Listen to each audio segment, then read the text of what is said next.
આગળ વાત કરીએ આપણે તો આગળનું ઉદાહરણ 2.29 રકમ એવી આપીશ કે એક દ્રાવણ જેમાં ઇથેનોલના મોલ અંશ 0.040 છે તો તે દ્રાવણમાં ઇથેનોલની પાણીમાં મોલાલિટી શોધો ગણો। જો બેટા આમ તો દાખલો ઘણો બધો લોબો થાય પણ સરળ સૂત્રની મદદથી એક જ સ્ટેપની અંદર એની મોલાલિટી ગણી શકાતી હોય છે। હવે એ શીખવાડવા માટે પ્રયત્ન કરું છું, જરા યાદ રાખી લેજો સૂત્ર। તો સૂત્ર શું બનશે બેટા? મોલાલિટી બરાબર દ્રાવ્યના મૂલાંશ ગુણ્યા 1000 ભાગ્યા દ્રાવકના મૂલાંશ ગુણ્યા દ્રાવકનું આણ્વીય દળ। આ એનું સૂત્ર છે। જો જરા દ્રાવ્યના મૂલાંશ તો મને આપેલા છે ઇથેનોલના, તો દ્રાવકના મૂલાંશ શોધવા તો હું જરા બાજુમાં શોધું કે દ્રાવકના મૂલાંશ।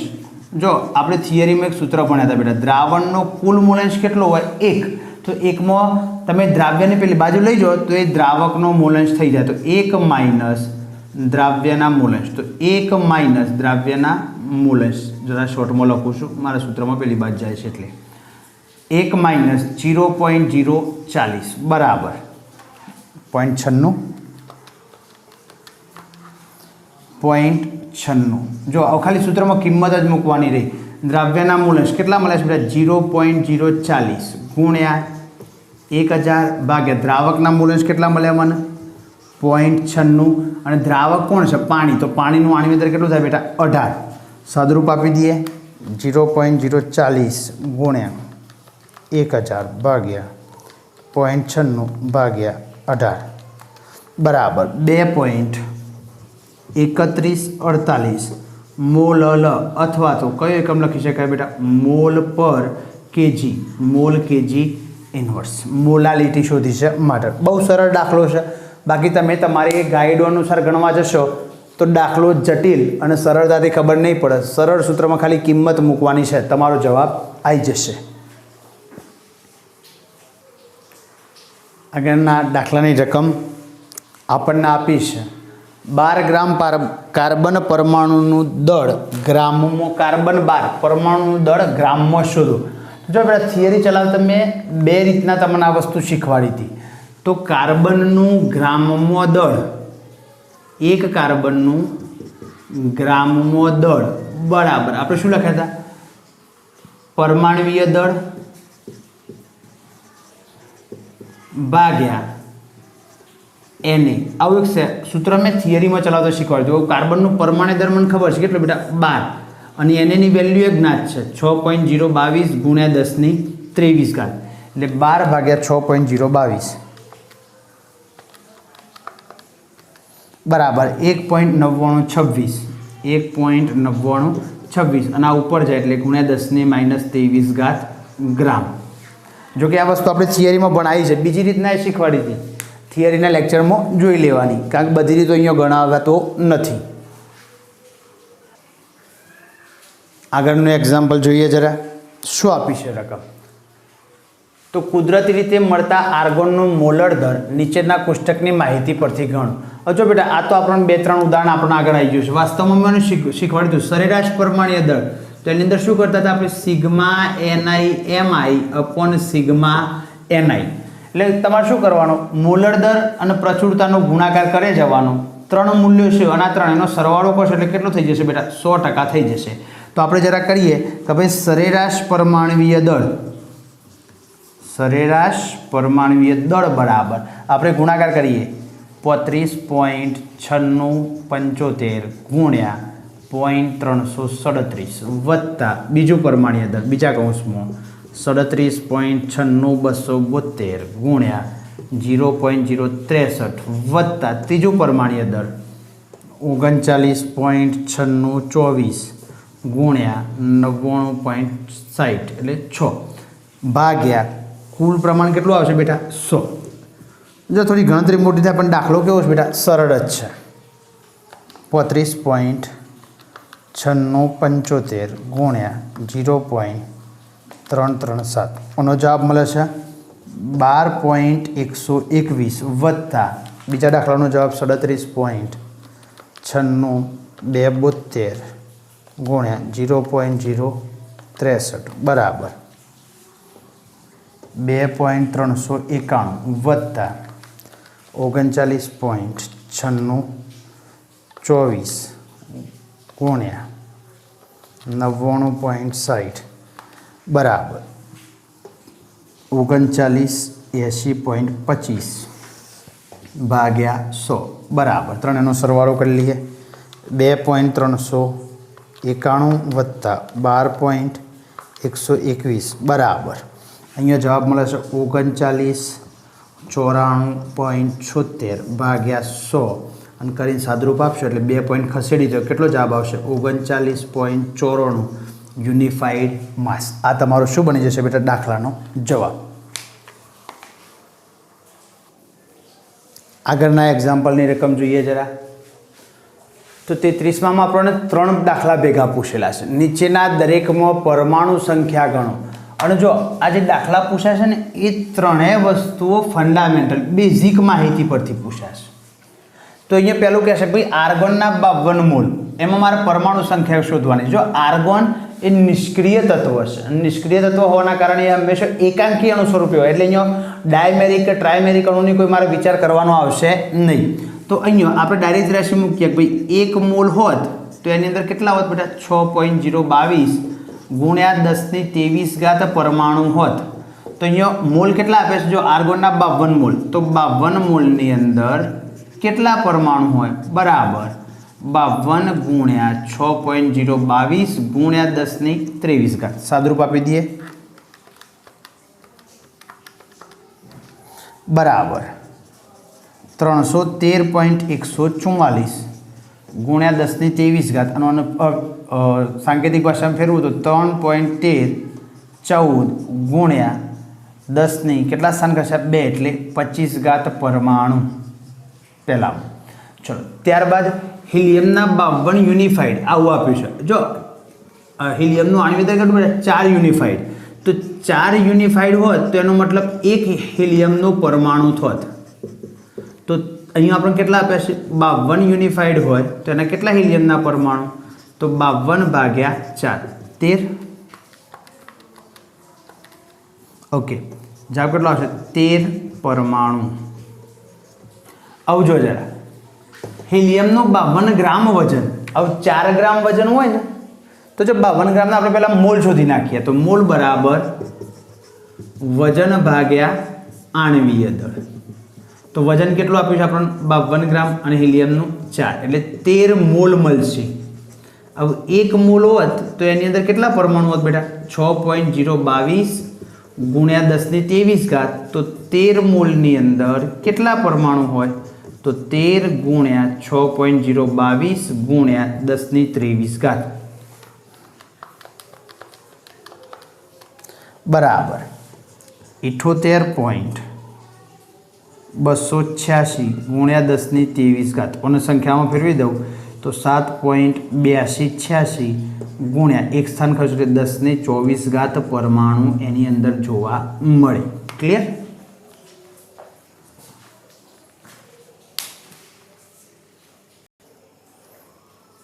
आगळનું एग्जाम्पल रकम थोड़ी मोटी लागशे दाखलो ए प्रमाणे मोटो ज छे थोड़ो। एक वेल्डिंग करवानो बर्तन वायु एक कार्बन अने हाइड्रोजन धरावे छे तेना थोड़ा प्रमाणने ऑक्सिजननी हाजरीमां बाळतो 3.38 ग्राम CO2 અને 0.690 ग्राम H2O आपे छे। अब જ્યારે બાળો છો ત્યારે બીજી કોઈ નિપજ મળતી નથી।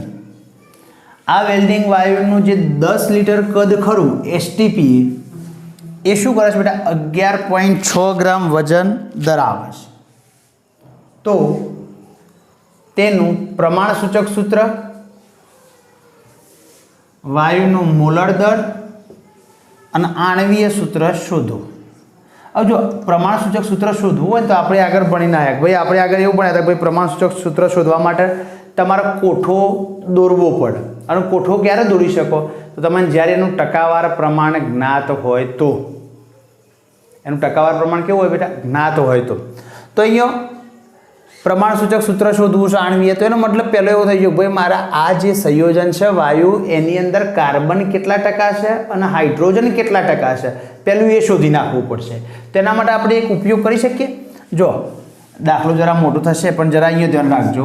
તો પહેલું ગણીએ કે ભાઈ 44 ગ્રામ CO2 મળ્યો હોત તો એની અંદર 12 ગ્રામ કાર્બન હોત, પણ CO2 કેટલો મળે બેટા? 3.38 ગ્રામ CO2 મળે, તો એની અંદર કાર્બન કેટલો હોય તો આપણે શોધવા માટે પ્રયત્ન કરીએ તો 3.38 ગુણ્યા 12 ભાગ્યા 44.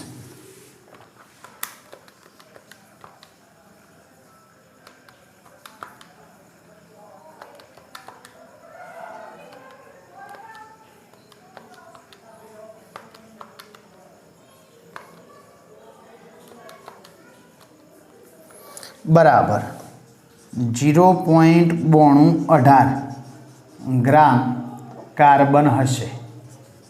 હવે એ જ રીતના હું હાઇડ્રોજન શોધી નાખું તો ભાઈ પાણીનું આણ્વિક દર 18 ગ્રામ H2O મળ્યો હોત તો એની અંદર 2 ગ્રામ હાઇડ્રોજન હોત, પણ પાણી કેટલું મળે બેટા? 0.690 ગ્રામ પાણી મળે તો એની અંદર હાઇડ્રોજન કેટલો હોય તો આપણે શોધીએ તો 0.690 ગુણ્યા 2 ભાગ્યા 18 બરાબર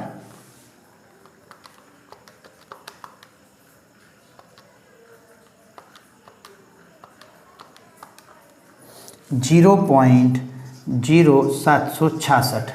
ચલો બેનું વજન મળી ગયું. હવે હું કુલ વજન બનાવું તો કુલ વજન મને કેટલું મળશે? તો કુલ દળ શોધું તો કુલ દળ કેટલું મળે? તો કાર્બનનું દળ 0.9218 વત્તા અહીંયા આપણે લખીએ કાર્બનનું દળ અને વત્તા હાઇડ્રોજનનું દળ. હાઇડ્રોજનનું દળ કેટલું મળે? 0.0766. આ બંનેનો હું સરવાળો કરી લઉં વત્તા 0.9218 બરાબર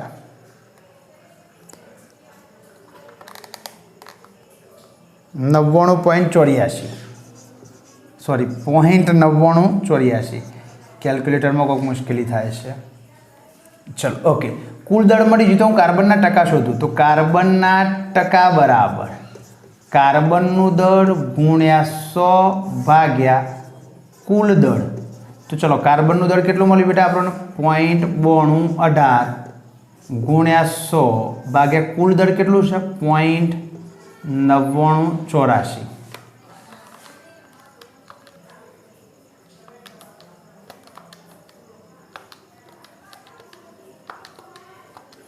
બરાબર 92.32%. એ જ રીતના હું હાઇડ્રોજનના ટકા શોધી નાખું તો હાઇડ્રોજનના ટકા બરાબર હાઇડ્રોજનનું દળ ગુણ્યા 100 ભાગ્યા કુલ દળ બરાબર. તો હાઇડ્રોજનનું દળ કેટલું મળે છે બેટા મને? 0.0766 ગુણ્યા 100 ભાગ્યા કુલ દળ કેટલું મળ્યું? 0.9984. અને સાહેબ આ રીતના ના ગણવું તો 100 માંથી આ ડેટા બાદ કરી દો તો તમારો જવાબ આવી જવાનો છે.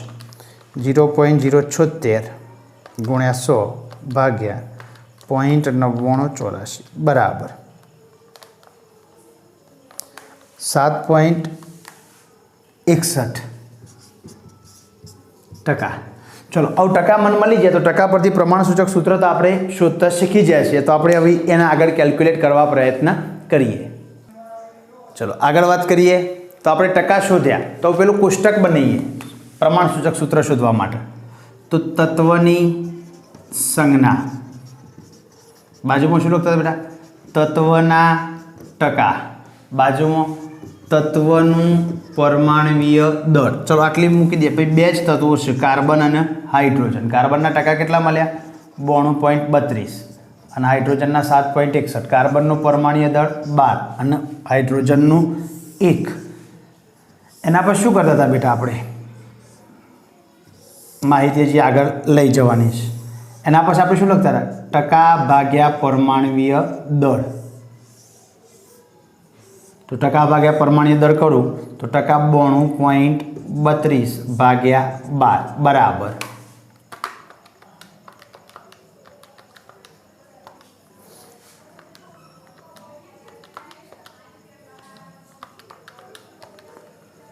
7.69 અને આ કેટલો મળશે બેટા 7.61 ભાગ્યા 1.008 હું લેતો નહીં એટલે સરાઉન્ડિંગ જવાબ કેટલો મળશે 7.61. એના પછી આપણે શું કરતા હતા તો સાદી નાની પૂર્ણાંક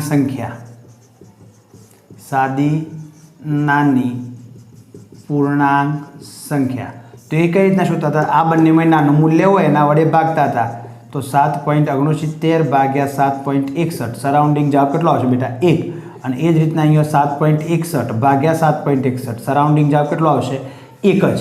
તેનો મતલબ શું થઈ ગયો તો પ્રમાણ સૂચક સૂત્ર મને મળી ગયું બેટા પ્રમાણ સૂચક સૂત્ર બરાબર ભાઈ કાર્બન 1 અને હાઇડ્રોજન એ કેટલો છે 1. તેના પરથી હું પ્રમાણ સૂચક સૂત્ર દળે શોધી નાખું સૂત્ર દળ તો કાર્બનનું 12 અને હાઇડ્રોજનનું 1 ગ્રામ પર સૂત્ર ભાર. આવું જો જરા રકમની અંદર મારા આણ્વીય સૂત્ર શોધવું હોય ને તો મારા જોડે એક સૂત્ર હતું n બરાબર આણ્વીય દળ ભાગ્યા પ્રમાણ સૂચક સૂત્ર દળ. સાહેબ પહેલાં આણ્વીય દર મળવું જુઓ તો આણ્વીય દર શોધી શકાય એવી કન્ડિશન છે. જુઓ 10 લીટર કદ હોય ને તેનું વજન 11.6 તો મેં પેલું વખત શીખવાડ્યું હતું કે ભાઈ 22.4 હોય તો એના આણ્વીય દર જેટલું વજન કરે. તો અહીંયા આપણે આગળની પદ ગણીએ કે ભાઈ 10 લીટર કદ હોય તો એનું વજન કેટલું થાય છે 11.6 ગ્રામ.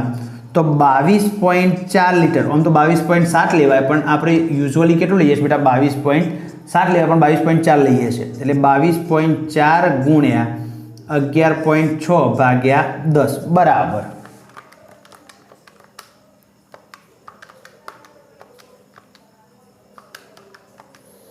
25.98 એટલે સરાઉન્ડિંગ જવાબ કેટલો આવશે બેટા 26 એપ્રોક્સ ગ્રામ પર મોલ. તો એના પરથી હું અહીંયા સૂત્રમાં કિંમત મૂકું તો આણ્વીય દર કેટલું મળ્યું બેટા 26 અને પ્રમાણ સૂચક સૂત્ર દર કેટલું મળ્યું 13. તો મને સહગુણાંકતા અચળાંક કેટલો મળે છે 2. તો 2 વડે આખા સમીકરણને ગણું માટે આણ્વીય સૂત્ર શું મળશે બેટા C2H2 પદાર્થને કહેવાય ઇથિલિન. બરાબર ઓકે.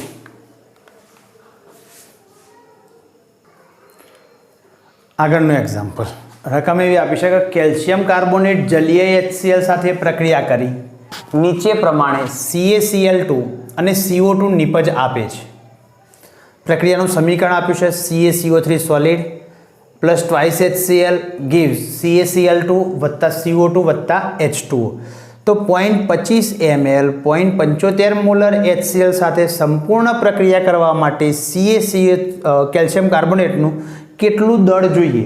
જો જરા શું કરાય બેટા તો આના પરથી એવું લખાય કે ઓના આણ્વીય દર જેટલું વજન હોય તો એના બરાબર HClના 2 આણ્વીય દર જેટલું વજન જોવે. તો HClના 2 આણ્વીય દર જેટલું વજન હોય ને તો કેલ્શિયમ કાર્બોનેટના 1 આણ્વીય દરને તટસ્થીકરણ કરે તો આની અંદર વજન કેટલું છે એટલું હું શોધી નાખું તો ત્રિરાશી જ બનાવવાની છે. તો એના પરથી જો મોલારિટી આલીશ તો મોલારિટી બરાબર 1000 ગુણ્યા દ્રાવ્યનું વજન ભાગ્યા દ્રાવ્યનું આણ્વીય દળ ગુણ્યા દ્રાવણનું કદ કયા એકમમાં બેટા mlમાં. ચલો આપણે કિંમત મૂકીએ મોલારિટી કેટલી આપીશ બેટા 0.75 બરાબર 1000 ગુણ્યા દ્રાવ્યનું વજન મારે શોધવું છે x HCl છે 36.5 અને દ્રાવણનું કદ mlમાં કેટલું છે બેટા 25. તો હું x ને કરતા કરું તો x બરાબર 0.75 ગુણ્યા 25 ગુણ્યા 36.5 ભાગ્યા 1000 બરાબર સાદુરૂપ આપી દઈએ.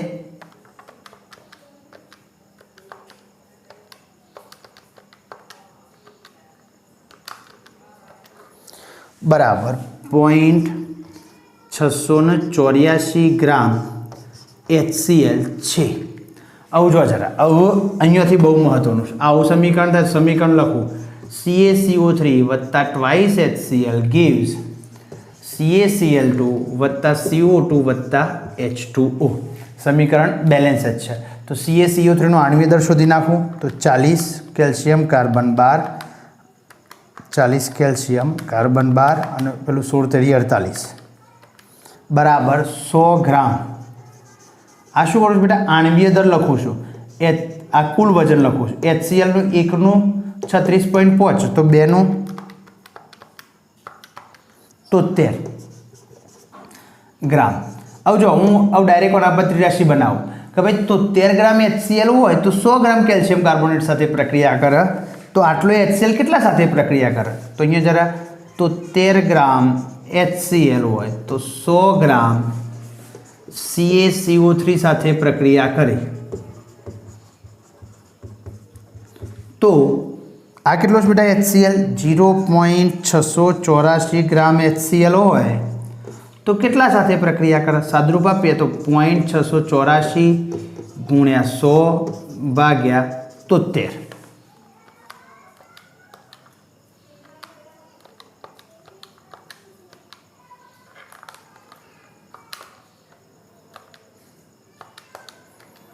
બરાબર 0.369 ગ્રામ CaCO3ની CaCO3ની જરૂર પડે. ક્લિયર?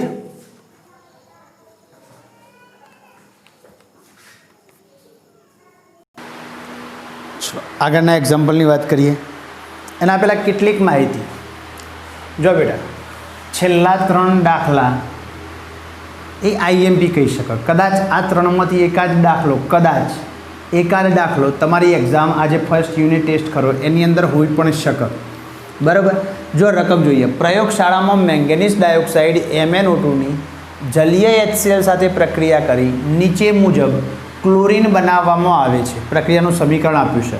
રકમ કહેશે 5 ગ્રામ મેંગેનીઝ ડાયોક્સાઇડ સાથે HClના કેટલા ગ્રામ પ્રક્રિયા કરશે? તો આપણે એક સ્ટાન્ડર્ડ ડેટા તૈયાર કરી દઈએ. સમીકરણ લખીએ પહેલાં 4HCl વત્તા MnO2 reversible reaction twice H2O વત્તા MnCl2 વત્તા Cl2. પણ આ પરથી એક સ્ટાન્ડર્ડ ડેટા તૈયાર કરું. ભાઈ HClનું વજન કેટલું થાય? તો 4 ગુણ્યા 36.5 બરાબર 146